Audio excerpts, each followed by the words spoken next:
जो बहुत डराने वाली रिसर्च है वो ये 9वीं क्लास से लेकर 12वीं तक के बच्चे हैं वो गर्दन दर्द से, कमर दर्द से और जोड़ों के दर्द से परेशान। यदि इस प्रॉब्लम की हम बात करें तो मेन 3 मुद्दे आते हैं हमारे पास।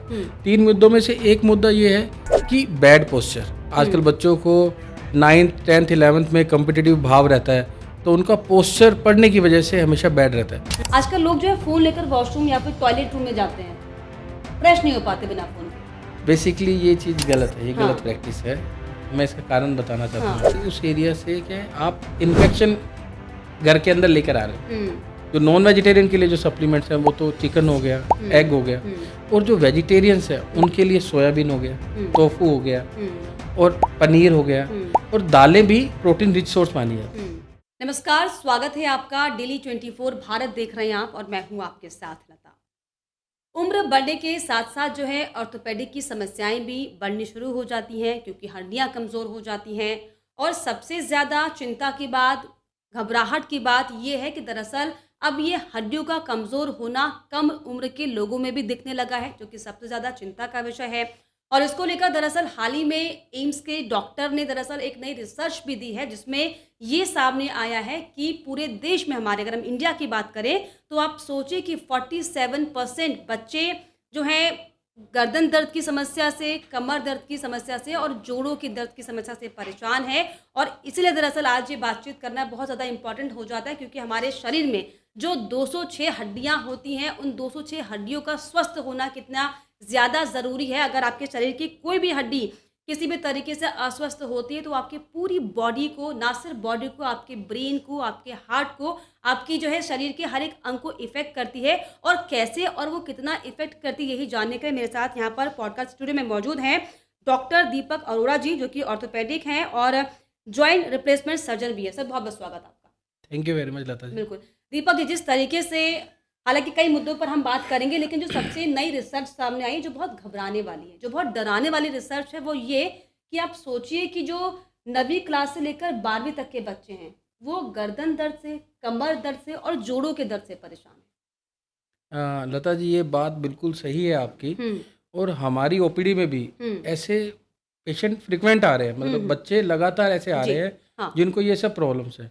यदि इस प्रॉब्लम की हम बात करें तो मेन 3 मुद्दे आते हैं हमारे पास। 3 मुद्दों में से एक मुद्दा ये है कि बैड पोस्चर। आजकल बच्चों को 9th 10th 11th में कम्पिटिटिव भाव रहता है, तो उनका पोस्चर पढ़ने की वजह से हमेशा बैड रहता है। कोई भी ऐसा स्कूल नहीं है जो उनके पोस्चर के बारे में उन्हें बताता है कि ये पोस्चर खराब है। हम जो घर में बता दे जितनी मदर को नॉलेज है उतना ही वो शेयर कर पाती है। दूसरी बात है lack of exercise. Lack of physical exercise की इतनी कमी हो गई है क्योंकि कॉम्पिटिटिव एग्जाम आ जाता है 9th 10th 11th में, बच्चों को पढ़ना पड़ता है, तो एक्सरसाइज से कहीं ना कहीं उनका नाता टूट जाता है। लेकिन जबकि दीपक जी, हम अक्सर देखते हैं कि बच्चे तो बहुत खेलने कूदने में बड़े फुर्तीले होते हैं और आजकल तो 9वीं क्लास के बच्चे क्या ही मतलब फुर्तीले होते हैं। लेकिन इसमें हम क्या ये समझे, जो आजकल एक नया ट्रेंड और कल्चर आ गया मोबाइल वाला, जो मोबाइल स्पोर्ट्स बच्चों के अंदर शुरू हो गया कि कोई भी गेमिंग वो मोबाइल में ही देखेंगे। जैसे पहले के ज़माने में लोग फील्ड में खेलते थे, मैदानों में खेलते थे, तो क्या यहाँ पर लैक ऑफ एक्सरसाइज कम हो गई है? वही बात है। देखो क्या है कि हमारे पास पढ़ने का टाइम है और खेलने का टाइम है। अब खेलने के टाइम में से हमने मोबाइल को रिप्लेस कर दिया। जो फिजिकल एक्सरसाइज हमें करनी थी, उस फिजिकल एक्सरसाइज में हम मोबाइल में ही भाग लेते हैं, मोबाइल में उंगलियों से भाग लेते हैं, पर उससे हमारी मसल्स वीक हो जाती है। और थर्ड, मैं आपको बहुत इंपॉर्टेंट बात बताना चाहूँगा कि न्यूट्रिशन की भी कमी होती जा रही है। आजकल जंक फूड का ट्रेंड बढ़ता जा रहा है, इस चक्कर में बच्चों का न्यूट्रिशन वीक होता जा रहा है, तो उनको मसल्स में जो इंपॉर्टेंट विटामिन चाहिए, प्रोटीन चाहिए, वो नहीं मिल पाता है। जंक फूड से आपको प्रोटीन नहीं मिल पाएगा, पर जंक फूड से यदि आप पेट भर लोगे तो अल्टीमेटली आपको मसल्स वीक ही मिलेंगे। यही कारण है क्योंकि जिस तरीके से दीपक जी, जो नई रिपोर्ट आई है एम्स के डॉक्टर ने जो ये रिसर्च किया है, ये दरअसल 9वीं क्लास से 12वीं के बच्चों में एक सर्वे किया गया। आप सोचिए कि ये अभी एक आधुनिक समय है, हम जिसे देखते हैं, ये जो नई टेक्नोलॉजी वाला समय है, यहाँ पर बच्चे खेलकूद से ज़्यादा जो है घरों के अंदर रहना और जो है मोबाइल में, लैपटॉप से अपना समय कंज्यूम करते हैं। तो हालांकि आपने बताया कि खान पीन एक बहुत बड़ी वजह, क्योंकि जंक फूड का ट्रेंड बहुत ज़्यादा बदल गया है। ऐसे में जो पेरेंट्स है वो बहुत ज़्यादा आजकल चिंतित रहते हैं कि अपने बच्चों को क्या ऐसा खिलाएं, क्योंकि अब वो ज़माना भी नहीं रहा कि बच्चों को मारपीट कर आप डिसिप्लिन में कर दीजिए कि नहीं भाई चलो आप बाहर खेलने जाओ या अभी आप एक्सरसाइज करो, ये ज़माना अब रहा नहीं।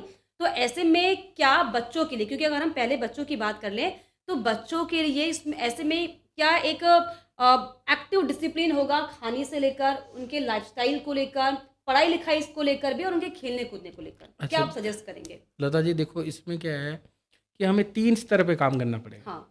3 चीज़ों पे काम करना पड़ेगा। एक तो ये काम करना पड़ेगा कि जो बच्चों का पोस्चर है उसके लिए उसको सुधारना पड़ेगा। बच्चों के लिए एजुकेशन होती है, फिजिकल की क्लास होती है, तो फिजिकल में वो खेलते हैं मैदानों में, लेकिन उनको ये नहीं पढ़ाया जाता कि कैसा पोस्चर अच्छा है, क्या एक्सरसाइज अच्छी है। पीटी के टीचर आते हैं, लेकिन क्या दीपक जी ये भी पढ़ाने की जरूरत है अब? हाँ, ये भी पढ़ाने की क्या ये जरूरत है। बताने की जरूरत है अच्छा, अब? मेरा ये मानना है कि उनकी मंथली या तो डॉक्टर क्लास ले या फिजियोथेरेपिस्ट क्लास ले, उन्हें ये बताए कि पोस्चर का क्या रोल है। अच्छा, मैं आपको एक टर्म बताता हूँ, जैसे repetitive stress illness, RSI, repetitive motion illness. अब क्या होता है कि हम जब बॉडी में कुछ काम करते हैं, हम घर में कुछ भी कंप्यूटर पे यदि हम काम कर रहे हैं या फिर हम लिखने का काम कर रहे हैं, बच्चे लिखते रहते हैं या कंप्यूटर पे काम करते रहते हैं या मोबाइल देखते रहते हैं, तो वो एक पोस्चर को लगातार फॉलो करते हैं और लंबे टाइम के लिए फॉलो करते हैं। उसमें क्या होता है कि एक पर्टिकुलर ग्रुप ऑफ मसल्स वो तो स्ट्रॉन्ग हो जाते हैं और दूसरे ग्रुप ऑफ मसल्स वीक हो जाते हैं, तो मसल्स का इम्बैलेंस हो जाता है। यदि हम नेक की एग्जांपल ले, यदि हम मोबाइल देखते हैं, झुक के देखते रहते हैं, तो क्या होता है कि जो फ्लेक्शन वाली मसल्स है वो तो हो जाएंगी स्ट्रॉन्ग और एक्सटेंशन की मसल वीक हो जाएंगी। तो क्या होता है कि एक इम्बैलेंस होने की वजह से उनको पेन और वीकनेस आ जाती है। तो अब यही मेन कारण है। हाँ, अब ये जो बच्चों में इस तरह के जो सिम्टम्स आ रहे हैं, जो हम एक उम्र के बाद एक्सपेक्ट करते हैं, आप सोचिए कि वो जल्दी आ रहा है। 50-60 के बाद हम सोचते हैं कि हमारे कमर में दर्द होगा या फिर घुटनों में दर्द होगा, लेकिन अब ये बच्चों में जो ये सिम्टम्स आ रहे हैं, क्या मेजर कारण आपके हिसाब से? अच्छा, दूसरा एक तो ये बैड पोस्चर हो गया, दूसरा कारण हो गया उनके जो है फिजिकल एक्टिविटी कम हो गई है। मोबाइल लगातार देखने की वजह से उनकी फिजिकल एक्टिविटी कम हो गई है, मसल्स वीक हो गई है। Most important. हाँ, तीसरा जो पेरेंट्स को बारे में बताना चाहूँगा, पेरेंट्स को न्यूट्रिशन का ध्यान रखना चाहिए बच्चों का। न्यूट्रिशन में क्या है कि जैसे हमारी बोन्स होती हैं, तो वो बोन्स होती हैं कि 3 तरह से मिलके बनी होती हैं, जैसे एक प्रोटीन से और कैल्शियम से, और कैल्शियम प्रोटीन के अंदर रहता है तो बोन्स बन जाती है। तो इसके लिए कई विटामिन लगते हैं हमारे, जैसे विटामिन डी हो गया, विटामिन के हो गया, मैग्नीशियम हो गया, फास्फोरस हो गया। कैल्शियम अकेला नहीं बोन के अंदर जमा हो जाता है, वो मैग्नीशियम और फास्फोरस के साथ मिलके बोन के अंदर जमा होता है।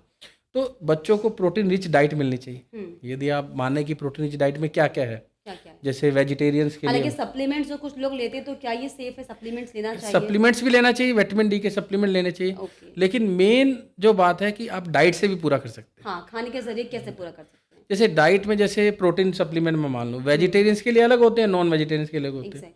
वेजिटेरियंस के लिए जो प्रोटीन सप्लीमेंट्स हैं वो तो मतलब कि जो नॉन वेजिटेरियन के लिए जो सप्लीमेंट्स हैं वो तो चिकन हो गया, एग हो गया, और जो वेजिटेरियंस है उनके लिए सोयाबीन हो गया, टोफू हो गया और पनीर हो गया, और दालें भी प्रोटीन रिच सोर्स मानी जाती है। ठीक है, और दूसरी बात है कि ये जो मिथ है लोगों के अंदर, जो लोग सोचते हैं कि मैं अगर वेजिटेरियन हूँ तो मेरे पास कम प्रोटीन आ रहा है, ऐसा कुछ ऐसा आप दोनों ही फॉर्म में जो है प्रोटीन ले सकते हैं, बिल्कुल ले सकते हैं। फिर दूसरा पार्ट आता है कैल्शियम का, जैसे प्रोटीन हुआ, कैल्शियम हुआ। कैल्शियम जो हमें मिलता है जैसे दूध से मिलता है, दही से मिलता है, पनीर से भी कैल्शियम मिलता है, ऐसे ही नॉनवेज में अंडे से कैल्शियम आपको मिल जाता है। और तीसरा जो मेन रोल आता है वो आता है विटामिन डी का। विटामिन डी यूजली जो हमें सनलाइट से मिलता है। मैं ऐसा नहीं कहता कि सनलाइट में ही रहना चाहिए, पर विटामिन डी का जो सोर्स है वो सनलाइट है। दूसरा जो सोर्स है वो नॉन वेजिटेरियन सोर्स है, जैसे फिश लीवर ऑयल होता है वो सोर्स। तो मेरा ये पर्सनल सजेशन है कि विटामिन डी सप्लीमेंट सबको लेने चाहिए, बच्चा है, यंग है, चाहे बूढ़ा है, तो vitamin D supplement easy available है और यू कैन टेक इजीली। तो विटामिन डी एक ऐसी चीज़ है जो सप्लीमेंट से पूरी की जानी चाहिए। अदर जो चीज़ें हैं जैसे मैग्नीशियम हो गया, विटामिन के हो गया और फास्फोरस हो गया, इसके सोर्स अलग अलग हैं। जैसे विटामिन के जो है वो जनरली हरी पत्तेदार सब्जी में मिलता है।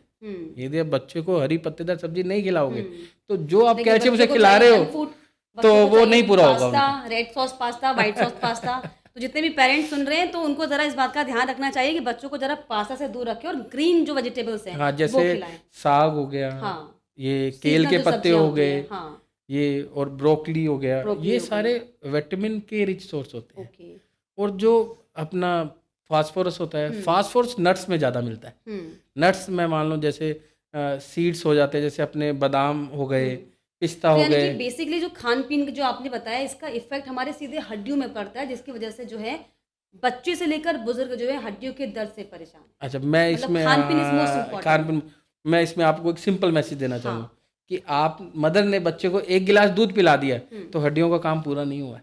हम्म 1 गिलास दूध पिलाने से या 1 100 ग्राम पनीर खिला दिया तो मतलब बोन्स मजबूत हो जाएंगे, ऐसा नहीं है। ऐसा नहीं है। उसको दूध के साथ साथ हाँ। उसको हरी सब्जी भी देनी पड़ेगी, नट्स भी देने पड़ेंगे, तो हर उससे उसका पूरा पूरा होगा। हाँ। क्योंकि सब माइक्रोन्यूट्रिएंट है, मैग्नीशियम, फास्फोरस, विटामिन के, ये भी बोन्स को बनाने में हेल्प करते हैं। बिल्कुल, हमारा जो खान पीन है और जो हमारा लाइफस्टाइल है वो हमारे बोन्स को मजबूत और कमजोर करने में बहुत बड़ा रोल अदा करती है।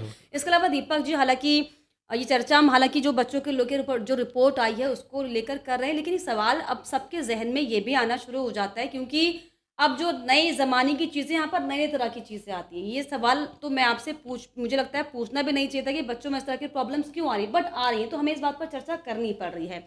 तो क्या ये जो नीज़ की प्रॉब्लम होती है, हिप्स की प्रॉब्लम होती है, बैकबोन की प्रॉब्लम होती है, सर्वाइकल पेन होता है, तो क्या ये सिर्फ एक एज के बाद होता है या फिर कोई पर्टिकुलर स्टेज इसकी होती है? जिस तरह से आपने बताया कि खान पीन की समस्या, ये बेसिक है कि अगर इस तरह की चीज़ें आपका रूटीन डिसबैलेंस हुआ तो ये समस्या आपको आएगी। इसका एज से कोई लेना देना नहीं है। अच्छा, हाँ, देखो क्या है कि एज के साथ नाम चेंज हो जाता है प्रॉब्लम का, लेकिन प्रॉब्लम सेम रहती है। यदि बच्चा छोटा है, जैसे छोटा बच्चा है जिसे हम इन्फेंट बोलते हैं, 1 साल या 2 साल से छोटा बच्चा है, यदि वो भी विटामिन डी का प्रॉपर सप्लीमेंट नहीं लेता है या उसकी मदर नहीं लेती है जो उसको फीड करवा रही है, तो बच्चे को 2 साल के रिकेट्स होने के चांस बढ़ जाते हैं। हमारे पास कुछ मदर्स को भी इसका ख्याल रखना चाहिए, मदर को भी ध्यान रखना चाहिए। अच्छा, दूसरी बात क्या है कि हमारे पास ऐसे बच्चे आते हैं जो स्कूल गोइंग हैं लेकिन वो विटामिन डी नहीं ले रहे, तो धीरे धीरे धीरे उनको भागने में, रनिंग करने में, पढ़ाई में मन वीकनेस आने लग जाती है। वो क्या होता है, डायग्नोस ही नहीं हो पाता। मैं आपको, मेरा ऐसा मानना है कि जैसे जो स्कूल है, स्कूल भी मतलब बच्चा मैक्सिमम टाइम स्कूल रहता है, रात को सोता है, दिन में 50% टाइम वो स्कूल में रहता है। तो स्कूल में एक तो जो मैंने पहले आपको बताया था कि जैसे एक फिजिकल की क्लास तो होती है जो पीटी टीचर लेते हैं, जो उनको रनिंग करवाते हैं, उनको खेल खिलाते हैं, लेकिन उनको एजुकेशन के लिए भी उनको या तो फिजियोथेरेपिस्ट या डॉक्टर उनको एक मंथली क्लास करके हायर करना चाहिए। दूसरा क्या, ये एक रूल होना चाहिए, मेरा ये मानना है कि हर 6 महीने में पीडियाट्रिशियन चेकअप करें और हर 6 महीने में ऑप्थेल्मोलॉजिस्ट चेकअप करें और 1 साल में एक ऑर्थोपेडिशियन जरूर चेक करके आए। और ईएनटी, हाँ, ये आज की नीड्स हो गई। तो ऐसा कुछ कैरिकुलम में ही होना चाहिए कि बच्चे स्कूल गए हैं कि साल में एक बार उनका चेकअप हो जाना है, मेडिकल चेकअप। हालांकि मेडिकल रूम वहाँ होता है, लेकिन मेडिकल चेकअप नहीं होते हैं रेगुलरली। तो ये एक तरह से ये कभी तक जरूरत भी नहीं पड़ी, मतलब कम उम्र के बच्चों को इस तरह की परेशानी कभी देखी नहीं गई, लेकिन अब इस तरह की चीजें सामने आ रही है। वो सबसे बड़ी बात है कि जो मतलब कि जो मोबाइल आ गए, जो सोशल मीडिया आ गए, इससे बच्चे क्या है कि वो जो जरूरतें हैं, जो फिजिकल एक्टिविटी वो कर नहीं पा रहे, नेचुरल नीड्स हैं, वो नहीं ले पा रहे। दूसरा, जंक फूड की तरफ उनका झुकाव बढ़ता जा रहा है। बिल्कुल, वाकई, यानी कि मुझे लगता है दीपक जी, हम किसी भी समस्या, किसी भी बीमारी की बात करते हैं तो लाइफस्टाइल बहुत ज़्यादा मायने रखता है, बहुत ज़्यादा मायने रखता है। ऐसे में क्योंकि कोई भी बीमारी हो, चाहे वो हड्डियों से जुड़ी हुई हो, जो हमारा लाइफस्टाइल है कहीं ना कहीं बहुत इम्पैक्ट करता है। और जो मेरा अगला सवाल है वो लाइफस्टाइल से ही जुड़ा हुआ है, क्योंकि हालांकि आपने कहा कि लैपटॉप्स में हम घंटों समय बिताते हैं, मोबाइल में हम घंटों समय बिताते हैं, लेकिन आजकल एक नया ट्रेंड भी हो गया शुरू। वो ये कि आजकल अब सुनते होंगे, हालांकि मुझे कहने में थोड़ा सा अजीब ऑकवर्ड ज़रूर लग रहा है, बट दिस इज़ ट्रू। आजकल लोग जो है फ़ोन लेकर वॉशरूम या फिर टॉयलेट रूम में जाते हैं, फ्रेश नहीं हो पाते बिना फ़ोन के। ये एक बहुत बड़ी गंभीर समस्या है। अच्छा, देखो, बेसिकली ये चीज़ गलत है, ये गलत प्रैक्टिस है। मैं इसका कारण बताना चाहता हूँ आपको, क्योंकि इसको लेके भी नई रिसर्च सामने आती है कि हम जितना देर हम फ़ोन को लेके बैठते हैं, जो हमारा पोस्चर रहता है, उसकी वजह से भी कहीं ना कहीं हड्डियाँ इफेक्ट होती हैं। अच्छा, देखो, मैं आपको इसके बारे में एज ए सर्जन, मैं एक सर्जन तो मैं बताता हूँ कि देखो क्या है कि उस एरिया से क्या है, आप इन्फेक्शन घर के अंदर लेकर आ रहे हो। जैसे आप वॉशरूम में यदि कुछ लेके जाते हो मोबाइल, और उसी को लेके फिर आप हर जगह जाते हो, तो एटलीस्ट इन्फेक्शन आप ट्रांसमिट कर रहे हो। तो ये तो बहुत बैड हैबिट है। प्लस बॉडी का पोस्चर भी खराब हो रहा है। सी बात है, कोई फोन लेके बैठा तो एकदम खो चुका है, जिससे हमारी जो पैरों की नसें हैं वो सर्कुलेट होनी बंद हो गई। लेकिन बात है कि मेन पार्ट ये है कि आप इन्फेक्शन को आप बढ़ावा दे रहे हो। यदि आपको कोई इन्फेक्शन है स्टमक का, वो फिर मोबाइल के थ्रू आगे भी जाएगा। ये बात।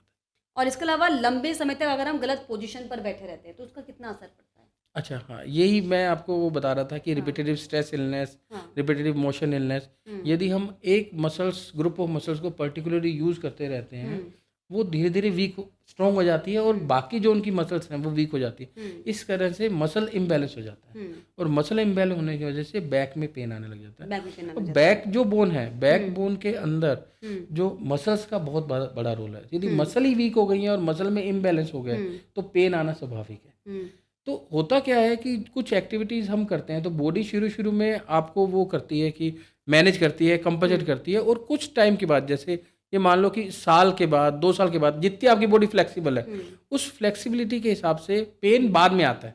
ओके। तो पेशेंट तो जनरली पता बाद में चलता है, बाद में बट वो सोचता प्रॉब्लम है। क्रिएट हो चुकी होती ओके। है। अब क्या हाँ, होता है कि पेशेंट जनरली हमें क्या कहता है कि मैं तो इस पे काम पहले से ही कर रहा हूँ, मैं ये हुँ, वर्क तो करता आ रहा हूँ 2 साल से, हुँ, अब ये तो कारण नहीं हो सकता है। हुँ, अब उन्हें फिर बताना पड़ता है कि ये क्रोनिक प्रॉब्लम है, ये एग्ज़ैक्टली, आपके अंदर डेवलप हो रही है, हुँ। सिम्पटम बाद में आए। सिम्पटम्स बाद में आए। ये वाक़ई बहुत बड़ी चीज़ है क्योंकि हम चीज़ों को बहुत लाइटली लेते हैं। हमको लगता है नहीं इतनी सी प्रॉब्लम है, लेकिन जब वो मेजर हो जाती है तब हमको आइडिया होता है कि हमको वो हमें नहीं करना चाहिए। ख़ैर, अब एक नया टर्म है लिगामेंट्स ट्रीटमेंट, सर्जरी होती है जो, वो भी आजकल लोगों में काफ़ी दिख रही है। ये क्या होती है? इससे बचाव कैसे हो सकता है? अच्छा देखो, लिगामेंट जो होते हैं, लिगामेंट और टेंडन टियर हाँ। आजकल बहुत कॉमन हो गए हैं। हुँ, लिगामेंट और टेंडन जो होते हैं वो जॉइंट के आसपास होते हैं या ओके, जॉइंट के अंदर होते हैं। ठीक। ये 2 बोन को आपस में जोड़ने का काम करते हैं हुँ, और ये फ्लेक्सिबिलिटी, स्टेबिलिटी ये सब प्रदान करते हैं हुँ, जॉइंट के अंदर। जैसे हुँ, घुटने के अंदर भी डिफरेंट लिगामेंट होते हैं। ओके। अब क्या है, हम जैसे स्पोर्ट्स हम खेलते हैं और हुँ, स्पोर्ट्स में हम रनिंग करते हैं, हुँ, जंपिंग करते हैं और मसल इम्बैलेंस होने की वजह से या फिर सडन जर्क आने की वजह से हुँ, कई बार लिगामेंट से प्रेशर आ जाता है और वो ब्रेक हो जाते हुँ, हैं। हुँ, जनरली लिगामेंट ब्रेक हो जाते हैं तो यूजुअली उनको सर्जिकली नया ही बनाना पड़ता है। हुँ, तो इसको बचने के भी तरीके हैं। हुँ, इसके बचने के मेन जो बात है वो ये है कि जब भी हम कुछ स्पोर्ट्स यदि ज्वाइन करते हैं या फिर रिक्रिएशनल एक्टिविटी करते हैं या फिर हम स्पोर्ट्स में जाना चाहते हैं, हुँ, तो आपको उससे पहले बैलेंसिंग एक्सरसाइजेस हुँ, वो प्रॉपर करनी चाहिए ताकि हुँ, आपकी मसल्स का बैलेंस बना रहे। बैलेंस बना रहा है। यदि बैलेंस बना रहता है तो हुँ, लिगामेंट पे स्ट्रेस कम आता है। हुँ, जैसे मैं आपको एग्जांपल दूं, जैसे हम जिम आजकल बहुत जाते जिमिंग हैं, एग्ज़ैक्टली तो मेरा जिम में सवाल भी मसल इंजरी, टेंडन इंजरी बहुत कॉमन हो गई है। हुँ, अब उसमें क्या होता है कि कुछ लोग तो ईगो जिमिंग करते हैं, ईगो हुँ, ट्रेनिंग करते हैं। हुँ, मतलब कि मेरे को आज 100 किलो उठाना ही उठाना है, हमारी एग्ज़ैक्टली बॉडी इतनी आज हाँ, एक्सेप्ट ही नहीं कर रही, हुँ, हम उसको 100 केजी हम उठा के रखेंगे, हाँ, तो वो टेंडन पे या फिर लिगामेंट पे इतना प्रेशर आ जाएगा कि वो ब्रेक हो जाएगा, उसकी हुँ, स्ट्रेंथ ब्रेक हो जाएगी। हुँ, दूसरा, हमारे इंडिया में वीकेंड वॉरियर्स बहुत है। वीकेंड वीकेंड वॉरियर्स वॉरियर्स वो क्या है कि ना कि 5 दिन वो कुछ नहीं करेंगे, एग्ज़ैक्टली लेकिन 2 दिन में 5 दिन का हक निकालने हाँ, की सोचेंगे। बिल्कुल, बिल्कुल, तो बिल्कुल। वो फिर इस तरह से यदि हमारे टेंडन्स को हुँ, और लिगामेंट्स को ओवर स्ट्रेच करते हैं, हुँ, ओवर स्ट्रेच करते हैं, हुँ, तो फिर वो कहीं न कहीं वो ब्रेक हो जाते हैं। बिल्कुल। ऐसे में हालाँकि जो आपने कहा वीकेंड जो वॉरियर्स होते हैं, हालाँकि कई तो शौक में वीकेंड वॉरियर्स बनते हैं, लेकिन कई बार हम देखते हैं कि कुछ समस्याएँ जब आती हैं, जैसे कई डॉक्टर्स ये रिकमेंड करते हैं कि आप जितना अर्ली अपने लाइफ़स्टाइल में व्यायाम, एक्सरसाइज़, योगा, जिमिंग अगर आप इनटेक कर लेंगे, आपका लाइफ़ जो उतना फ्रूटफुल हो जाएगा। लेकिन कई बार क्या होता है जब हमें कोई दिक्कतें आती हैं, कोई इंजरी होती है, तब हमें डॉक्टर ये सजेस्ट करते हैं कि आपको ये एक्सरसाइज़ करनी चाहिए। अब हमें खुद को एम्फसाइज़ करना है कि हमें एक्सरसाइज़ करनी है। तो क्या ऐसे में भी कुछ प्रेशर्स पड़ते हैं, नीज़ में प्रेशर होता है क्या? क्योंकि हम अचानक से एक्सरसाइज़ कर रहे हैं। एक होता है आप लंबे समय से एक्सरसाइज़ करते आ रहे हैं तो आपकी बॉडी उस चीज़ के लिए जो है एक्सेप्टेबल है कि मैं एक्सेप्ट कर पा रहा हूँ या कर पा रही हूँ। तो जो डॉक्टर जो इंस्टेंट रिकमेंड करते हैं, उससे फ़र्क पड़ता है क्या बोन्स में? अच्छा देखो, मैं एक आपको बात बहुत क्लियर कर देता हूँ हाँ, कि पेन में एक्सरसाइज यूजुअली नहीं करनी चाहिए। बिल्कुल भी, किसी भी ये तरीके से नहीं। हाँ, पेन हाँ, में यूजुअली रेस्ट ट्रीटमेंट होता है। हुँ, ठीक। पेन में यूजुअली रेस्ट ट्रीटमेंट होता है। हुँ, अच्छा, जब पेन में थोड़ा आराम आने लग जाता है, हुँ, तो आप एक्सरसाइज स्लो पेस पे स्टार्ट कर सकते हैं। जी, पहले दिन ही स्ट्रेंथनिंग में नहीं जाना है। हुँ, एक्सरसाइज के 2 पार्ट होते हैं, स्ट्रेचिंग एक्सरसाइजेज और स्ट्रेंथनिंग एक्सरसाइज। हुँ, यदि आप पहले दिन से ही स्ट्रेंथनिंग एक्सरसाइज करोगे हुँ, तो बट उससे पेन रिकर करेगा। हुँ, तो हम पेशेंट को कहते हैं कि पहले पेन सबसाइड करो, हुँ, आइदर पेन किलर लेके हुँ, या फिर हॉट पैक या ऑइंटमेंट लगा के, हुँ, उसके बाद स्ट्रेचिंग एक्सरसाइज पे जाओ। हुँ, स्ट्रेचिंग एक्सरसाइज का मतलब होता है कि जॉइंट की पूरी मूवमेंट करना हुँ, बिना प्रेशर के। बिना प्रेशर यदि आपने स्ट्रेचिंग एक्सरसाइज कंप्लीट की और हुँ, स्ट्रेचिंग एक्सरसाइज आप करते रह रहे हो हुँ, और आपको पेन नहीं आ रहा है, जी, तो आप फिर स्ट्रेंथनिंग एक्सरसाइज पे जाना चाहिए। यानी कि बॉडी को बर्डन नहीं देना है, हाँ, प्रेशर नहीं देना है किसी भी कीमत पे, चाहे कोई कितना भी रिकमेंड करे। ठीक है। इसके अलावा दीपक जी, अक्सर हम ये देखते हैं कि पहले के ज़माने में जो है हमारी जो दादी नानी थी, हमारी मदर्स भी हम कह लें, तो 4-5 बच्चों को जन्म देने के बाद भी जो उनकी बॉडी एकदम स्ट्रिक्ट रहती थी, एकदम टाइट बॉडी, हड्डियों में कोई इशू नहीं। लेकिन आज जिस तरीके से जो अब मेडिकल चीज़ें, जो सिम्टम्स चेंज हो गए हैं, जो हार्मोन्स चेंज हो गए हैं महिलाओं के अंदर, अगर आप एक बेबी भी कर लेते हैं तो उसके बाद बॉडी एकदम टूट सी जाती है। इसके पीछे क्या कारण है? अच्छा, इसका मोर ओवर वर्क जो कारण है वो न्यूट्रिशनल है और lack of exercise. Lack of exercise 2 main कारण है। हार्मोन्स एक अलग प्रॉब्लम है, हार्मोन्स प्रॉब्लम आ रही है, हालांकि वो भी कहीं ना कहीं न्यूट्रिशन से लिंक है, हमारे लाइफस्टाइल से लिंक है। पहले पीसीओडी जो प्रॉब्लम है वो होती नहीं थी, आजकल रेगुलरली होने लग गई है। तो कहीं ना कहीं अर्बनाइजेशन जो हमारे अंदर हो रहा है, हम उसको पे कर रहे हैं। तो उसे कैसे बैलेंस कर सकते हैं कि हमें अर्बनाइजेशन में भी हमको जाना है, बदलाव ही प्रकृति का नियम है, बट हमको चीजें छोड़नी भी नहीं है, तो कितना बैलेंस कैसे हो पाएगा? अपने लिए 1 आवर निकालना बहुत जरूरी है, बहुत जरूरी है, बहुत जरूरी। आप अपने लिए 1 घंटा निकालो, रेगुलर एक्सरसाइज करो और आप वॉक करो, अपनी बॉडी को स्ट्रेच करो, योगा करो। वो आप पे डिपेंड करता है, जो आपकी बॉडी आपको जो सूट करती है वो निकालो। और न्यूट्रिशन पे ध्यान रखो। जैसे पहले हम घर का बना हुई खाना खाते थे, ऐसा होता ही नहीं था कि हम बाहर का खाना खा रहे हैं। और आजकल उल्टा हो गया कि हफ्ते में 2 दिन बाहर का ही खाना है, बाहर का ही खाना है, ट्रेंड हो चुका है, ट्रेंड। वो ट्रेंड चेंज जो है, तो वो ट्रेंड चेंज के लिए हमें जिम्मेवार है। तो उसके लिए यदि आपकी बॉडी में कुछ कमी आ रही है तो उसको सप्लीमेंट्स के थ्रू आप पूरा कर सकते हैं। जैसे विटामिन डी रेगुलरली कम रहता है लोगों में, तो you have to take supplement for that. तो विटामिन डी के लिए सप्लीमेंट लो, and other supplement is also available. जो हमारा ये पूरा जो बॉडी का स्ट्रक्चर है, हमारे लाइफस्टाइल पर बहुत ज़्यादा डिपेंड करता है। जो हमारे बोन्स के पेन है, जो बोन्स की प्रॉब्लम है, समस्याएं, हमारे खान पीन, नींद का क्या इसमें अहम रोल है? नींद का तो डेफिनेटली रोल, हड्डियों में नहीं रोल है, पर नींद का मेंटल बैलेंस के लिए बहुत ज़्यादा रोल है। 8 घंटे की नींद बहुत जरूरी है। हड्डियों की प्रॉब्लम है तो हड्डियों का जो समस्या है वो मानसिक समस्या से भी जुड़ा रहता है, ऐसा भी कुछ? ऐसा रहता है, हड्डियों की नहीं बोलते, बेसिकली मसल्स की जो प्रॉब्लम है वो मानसिक से जुड़ी रहती है। मसल्स पेन ज़्यादा फील होते हैं। यदि आपको स्ट्रेस है तो आपको पेन्स का जो फीलिंग है वो ज़्यादा होगा। ऑर्थोपेडिक्स में जो भी आउटकम निकल के आता है वो 2 तरह के आउटकम निकल के आते हैं, या तो पेन रहता है पेशेंट को, या डिसेबिलिटी रहता है। पेन और डिसेबिलिटी पेशेंट ज़्यादा फील करता है जो डिप्रेस्ड है। तो कहीं ना कहीं मेंटल का, कहीं ना कहीं मतलब कि स्ट्रेस का यहाँ रोल है। जी दीपक जी, आखिर में हमारे दर्शकों को क्या एडवाइस आप करेंगे? बोन्स कैसे मजबूत हो, कैसे लाइफस्टाइल हमारा हो कि हम जो है ये जो जोड़ों के दर्द, घुटनों के दर्द, कमर के दर्द से परेशान है, ये परेशानी खत्म हो जाए? अच्छा, मैं बिल्कुल ये बात कहना चाहूँगा कि एक तो हमारे रूटीन में खाने पीने का ध्यान रखना चाहिए।